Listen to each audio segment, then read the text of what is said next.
সঙ্গীত পরিবর্তন করার দাবি এবারই শুধু উঠছে তা নয়, এর আগেও বারবার উঠেছে, আপনারা জানেন।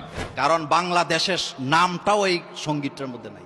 দেশের সংখ্যাগরিষ্ঠ মানুষ যেটাকে হারাম মনে করে সেই কাজ আপনি দেশের মানুষের উপর চাপিয়ে দিতে পারেন না। যেই সঙ্গীত একটা মসজিদের ভিতরে আপনি গাইতে পারবেন না, একটা মাদ্রাসার ভিতরে আপনি গাইতে পারবেন না, গাইতে গেলে আপনার কাছে লজ্জাবোধ আসবে। এই গীতটা মূলত বাংলাদেশকে কেন্দ্র করে লেখা হয়নি। বাংলাদেশকে কেন্দ্র করে যেটা লেখা হয়নি সেটা কেন বাংলাদেশের জাতীয় সঙ্গীত হতে যাবে?